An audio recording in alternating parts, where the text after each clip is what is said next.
If you're planning a cruise, listen carefully. One small mistake could get you banned forever, and most people don't even know these rules exist. Let's start with number 1. CBD gummies. Now, I know what you're thinking. It's legal in my state. I picked it up at the pharmacy. I use it every single night to help me sleep. So, what's the problem?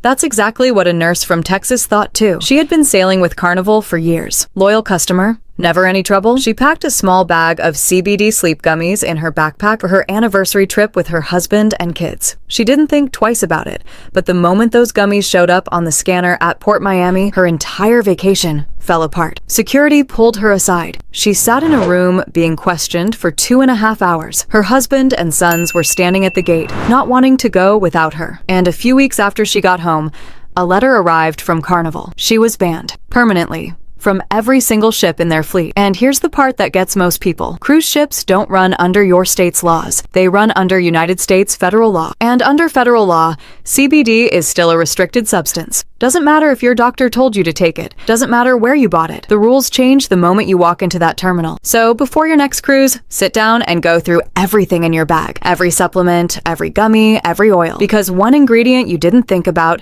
could cost you the entire trip. And if you think that one was surprising, wait until you hear what got this next couple banned. Number 2. Fishing from your balcony. I know. It sounds almost too ridiculous to be real. But here's what happened. A couple was out on their cabin balcony, feeling relaxed, feeling a little adventurous, so they dropped a fishing line over the side. Then they did something that made it much worse. They filmed it and posted it online. Carnival saw the video, and that was it.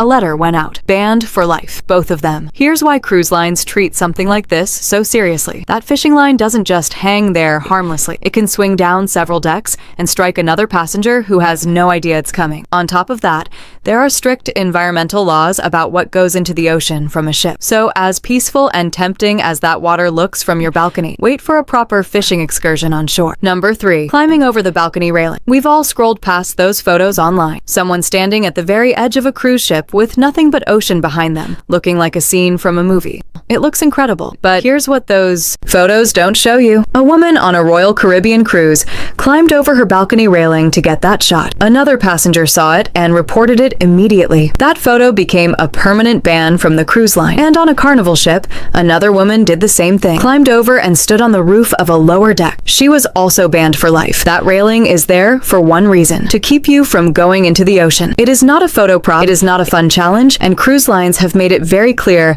they will not give anyone a second chance when it comes to this. One moment of poor judgment and you will never sail with that cruise line again. Now, this next one is the kind of rule that catches people off guard because it seems so completely harmless. Number 4. Leaving things out on your balcony. Picture this. You've had your morning coffee out on the balcony. You leave the mug on the little table. You set a water bottle near the railing, maybe a napkin blowing in the breeze. What most people forget is that out on open water, the wind doesn't behave the way it does on land. It's strong, it's unpredictable, and it can send that mug or that bottle flying off your balcony before you even realize what happened. And if something from your balcony hits a passenger sitting on a lower deck, that becomes a serious safety incident for the cruise line. They watch balconies. There are cameras everywhere on these ships. Repeated violations bring formal warnings, and in more serious situations, passengers have been removed from the ship entirely. Keep things simple. If you're done with it, bring it back inside, and nothing, not a cup, not a chair cushion, nothing goes anywhere near that railing. Number 5. A door decoration that got people in serious trouble. This one genuinely surprised me when I first came across it. Carnival Cruise Line officially banned a specific cabin door decoration, an upside-down pineapple. And if you're wondering why a fruit decoration could possibly get anyone in trouble, here's the backstory. Over time, an upside-down pineapple became a quietly recognized symbol within a certain adult lifestyle community. It was used as a subtle signal to other passengers. Carnival eventually caught on to what was happening and banned it across every ship in their entire fleet. Now, if one is found on a cabin door, it gets taken down immediately. The bigger point here is that cruise lines pay attention to everything. Your cabin door, your balcony, your behavior in public spaces, all of it. If something you display starts generating complaints from other guests, the cruise line has every right to step in. Now, this next one is something a lot of people pack without giving it a second thought, and it's now completely off limits on certain ships. Number 6. Your Bluetooth speaker. Carnival Cruise Line has banned all Bluetooth Bluetooth speakers on board their ships, and I want to make sure you heard that clearly. All of them. That includes portable speakers you use by the pool, speakers you use on your balcony, and this is the part that really catches people off guard: white noise machines. If you are someone who cannot sleep without a white noise machine and you bring one onto a Carnival ship, it will be taken from you at check-in and held until the very last day of your cruise. The reason they give is safety. Every passenger on a ship needs to be able to hear emergency announcements clearly at any time of day or night. A speaker playing in your cabin, even at low volume, can interfere with that. This rule hasn't spread to every cruise line yet, but it's moving in that direction. Check your specific cruise line's current policy before you pack. And if you need help sleeping at night, start looking into alternatives now, before your trip. Number 7. Raising a concern in the casino the wrong way. This one really stopped me when I read about it. A passenger was spending time at the roulette table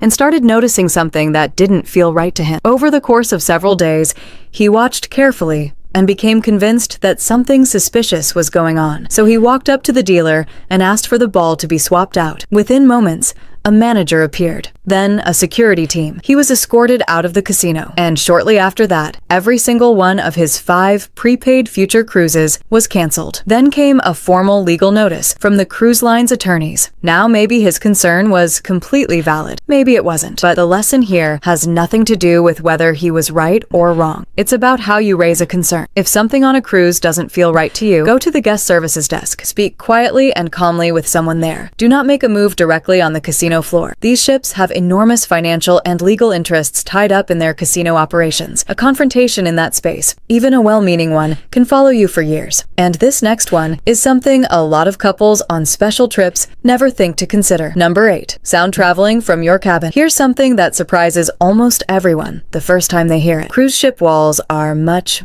thinner than the walls in a hotel, and balcony doors, when left open even just a little, carry sound directly to the cabins next to you and the decks below. There are documented cases of passengers being removed from ships mid-voyage because of noise coming from their cabin that disturbed other guests. In one case, a couple celebrating a special occasion left their balcony door open during a private moment. The sound traveled. Complaints came in from multiple guests. That couple was escorted off the ship at a port stop in Barbados at 1 o'clock in the morning. It comes down to being a considerate neighbor. Keep your balcony door closed once the evening comes. Be mindful of your volume inside the cabin, and remember that on a ship, sound travels in ways that most people simply don't expect. And number 9 is the one that surprised me most of all, because this person wasn't even on a ship when it happened. Number 9, running a public campaign against your cruise line. A man in Britain had a frustrating experience with the airline that his cruise line used for connecting flights. He genuinely believed there were safety concerns, so he did what a lot of people do today. He took it online. He joined Facebook groups and started posting. He contacted the cruise line again and again. He organized what he described as a group of people planning to show up at the company's head office. The cruise line's response was a lifetime ban. I want to be fair here. There is a real difference between raising a legitimate safety concern and running an organized public campaign against a company. But the practical lesson for all of us is this. If you have a problem with a cruise line, use their official complaint channels. Talk to guest services while you're on board. Write a formal letter. Keep it private and professional, because the moment you take it public in an aggressive way, you hand them every reason they need to put you on a list you cannot get off. Here is what I want you to carry with you from today. Not one of those people set out to ruin their vacation. They were families, couples on anniversaries, loyal customers who had sailed dozens of times before. They lost everything they had planned, not because they were careless or irresponsible people, but because nobody ever told them these rules existed. That is exactly why this channel exists. Before your next cruise, take 30 minutes and read through your cruise line's full policy, especially the section on prohibited items. It is not exciting reading, but it might be the most important thing you do before you ever set foot on that ship. And if someone you know is planning a cruise right now, please share this video with them. You might be saving their vacation without even realizing it. Subscribe to Cruise Navigator, because this is what we do here. We make sure that when you step onto that ship, you are ready for everything. Cruise smarter, cruise safer,